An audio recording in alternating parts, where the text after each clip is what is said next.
Dan berkata Imam Ahmad bin Hanbal rahimahullahu taala, "Ra'aitu Rabbal Izzah." Aku pernah melihat Allah Subhanahu wa taala fil manam, dalam tidur. Pernah mimpi berjumpa dengan Allah Subhanahu wa taala. Kita nerimanya pakai iman ya. Kita nerimanya pakai iman.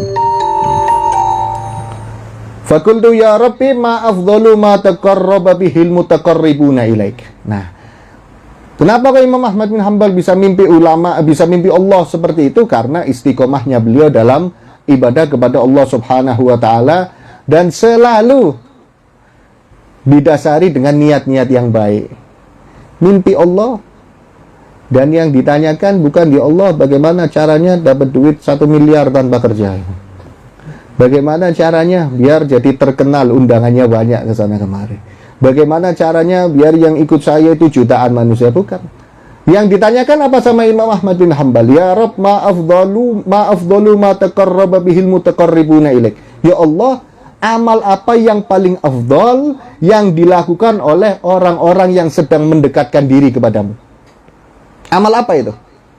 Yang paling afdal yang dilakukan oleh orang-orang yang mendekatkan diri kepadamu. Faqala bi kalami ya Ahmad. Allah menjawab dengan membaca kalamku wahai Ahmad. Maksudnya dengan membaca Al-Quran. Ini adalah amal yang paling afdal yang dilakukan oleh seorang hamba untuk mendekatkan diri kepada Allah Subhanahu wa ta'ala. Fakultu bifahmin wa bi ghairi fahmin. Kemudian aku mengatakan, ya Allah, itu amal yang paling afdal adalah membaca kalammu dengan faham atau dengan tanpa faham.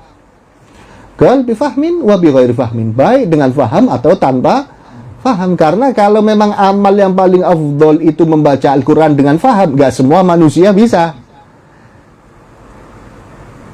Sedangkan kita adalah ummatun marhumah, umat yang selalu mendapatkan kasih sayang Allah Subhanahu wa ta'ala. Nah, amal yang paling afdal membaca Al-Quran, baik faham artinya maupun tidak faham artinya, tetap Al-Quran yang paling afdal. Jadi kita jangan salah.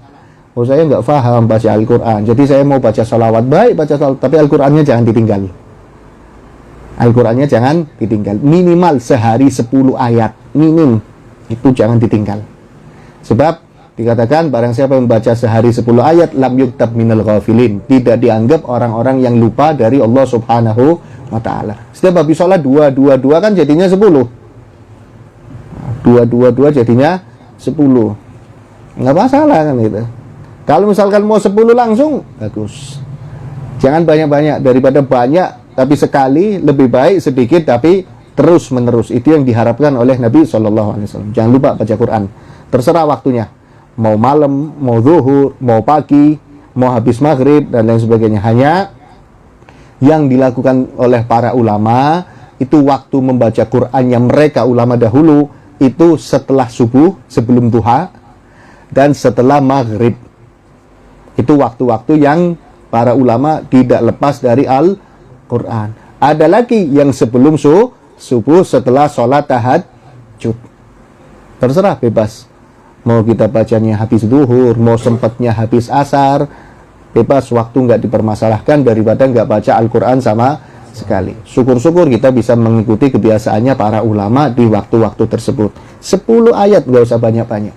Istiqomah. Setelah sekian tahun istiqomah, misalkan mau ditambah 15 ayat, mau ditambah 20 ayat, terserah. Yang penting istiqomahnya itu, sebab itu amal yang paling afdal yang dilakukan oleh seseorang yang sedang mendekatkan diri kepada Allah Subhanahu wa ta'ala.